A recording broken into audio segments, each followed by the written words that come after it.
Hey everybody, Dr. Pat Hill here with the next installment of Creating the Autism Friendly Environment. And over the weekend, my wife and I were going through some things and we came across a thesis I wrote in 2000 when I was a student at the University of Washington master's program for severe and profound disabilities in education. And it really got me thinking that I should probably share this with you, just some of the research I've done before we move into the creating an autism friendly environment checklist. Just to give you some insight, it can be kind of a cornerstone for us to refer back to some things. So this installment might be a little bit longer than the other installments down the road. This one I'll talk about the thesis. The next installment I'll talk about the dissertation. This dissertation was the lived experiences of mothers of students with autism and their experiences with public education. And I think you'll find that interesting also if you have school-aged children or if you're a person with autism attending school. Very interesting stuff. It covers the experiences of mothers as their children were in kindergarten all the way up to age 22. So I'll be getting into that next time. This segment, I'm going to talk about the study I completed at the University of Washington. It was a single subject case study of nutritional intervention for autism. I might break this one up into two if I start running long because I'm really interested in this and I might get a little bit long-winded, so I'll do my best to stay focused. And I'll just tell you the header on this. While researchers have attempted to develop treatments for autism, they have been met with little success. This paper takes the position there is a possible lack of attention to the importance of the nutrition happening in autism research.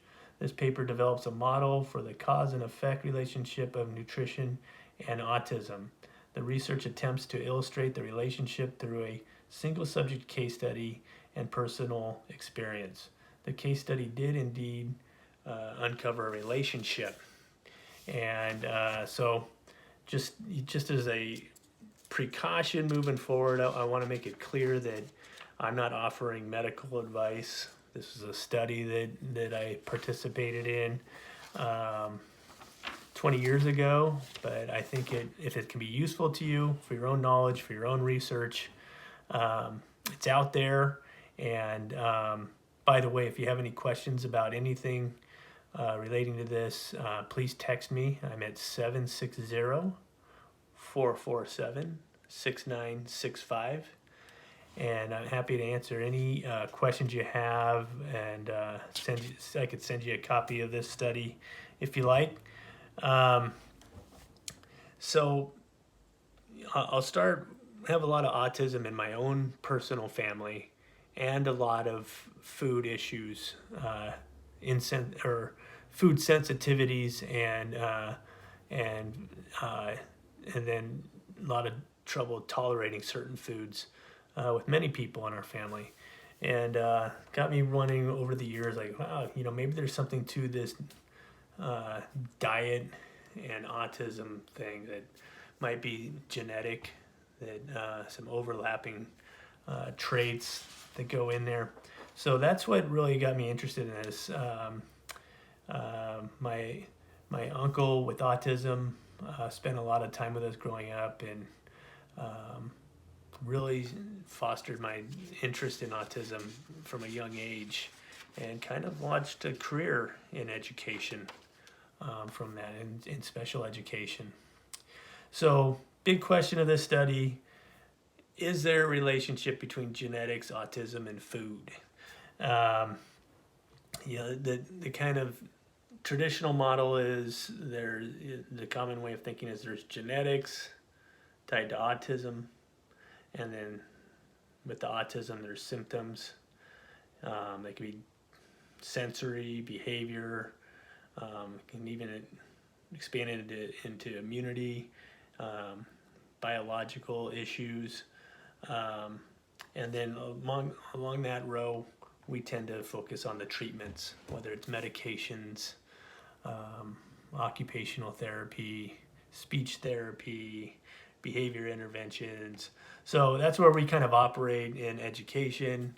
And the medical community tends to operate at that level as well, and other specialists. So I started, wondering about it. Like, well, maybe there's other areas where we can be working on things to improve the lives of folks with autism. So just to recap, as there's the stereotypical behaviors with autism, the standard from the Diagnostic and Statistical Manual of Mental Disorders. As you all know, it's a criteria, if you qualify in 6 areas from the list, that will grant you the diagnosis. And I was always really surprised at what a broad criteria it was. And, it always made me wonder if, you talk about pervasive developmental disorder and where autism falls in there, and, the potential that many people that might be exhibiting autistic-like behaviors might actually have something else going on, which really raises questions to me about nutrition in other areas.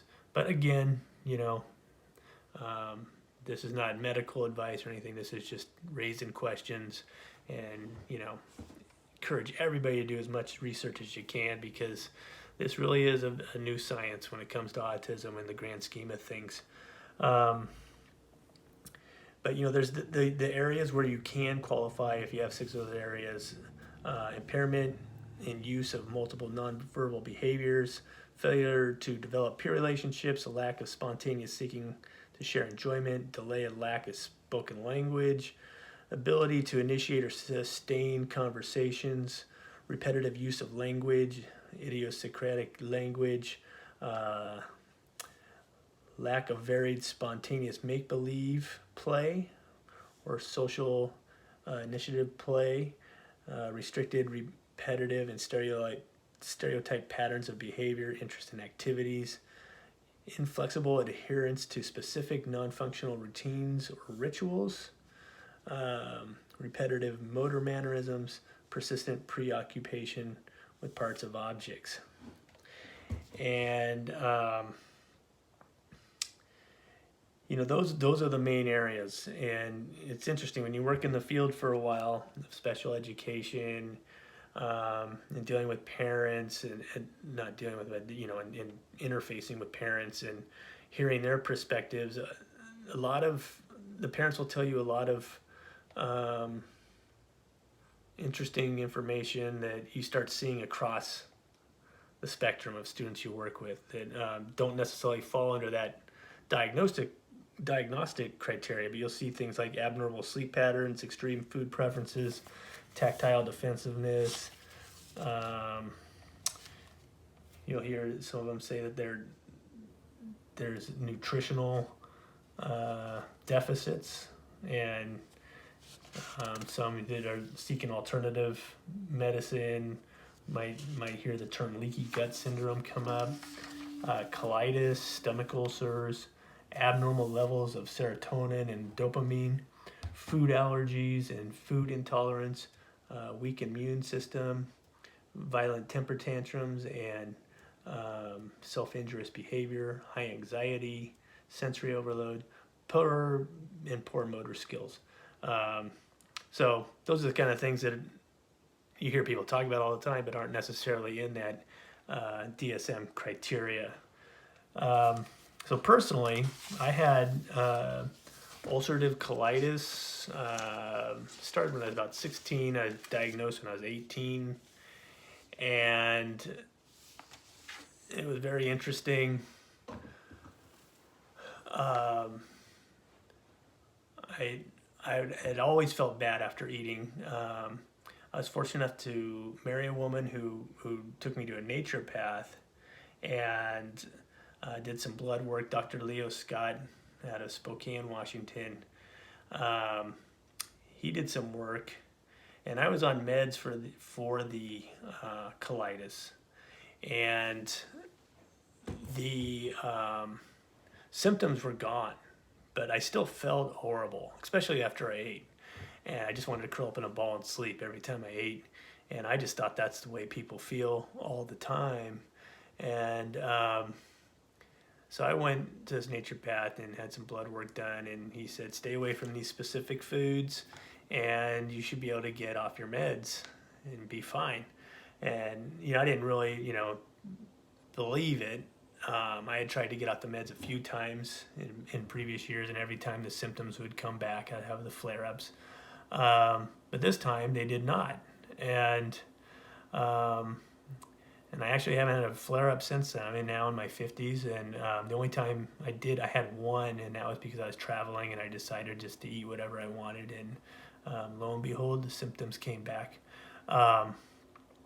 But the fascinating thing about it was when I did change my diet and got off the meds, I started to see some changes in myself, and that was fascinating to me. It was almost like my personality was changing. Suddenly, I could process the world around me better. I struggled in school growing up with just attention. I was a hothead, getting in a lot of trouble because of it, and I was able to tolerate a lot of commotion much better than I used to. I was a happier person. I was friendlier. I could sleep better. The list just went on and on. I noticed these marked changes in myself, to the point that, for when I wrote this thesis, for example, after my bachelor's degree, I would have never gone on to school again because it was so hard for me to be in school and to concentrate. And grad school became a very easy thing for me after I changed my diet. And I think I'll stop at this. I think this is probably a good place to stop because that was my learning experience leading up to the questions of nutrition and autism. And maybe there's some kind of relationship there. I think a lot of people with children with autism or people with autism might agree that there is something there when you talk about just the adherence to specific foods, the rigidity when it comes to certain foods.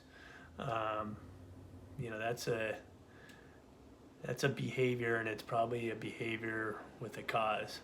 And when it comes to communication with autism, it can be a challenge to determine what that cause is. So I'll go ahead and stop it here, and we'll dive into this study, how it was set up, and what we learned from it.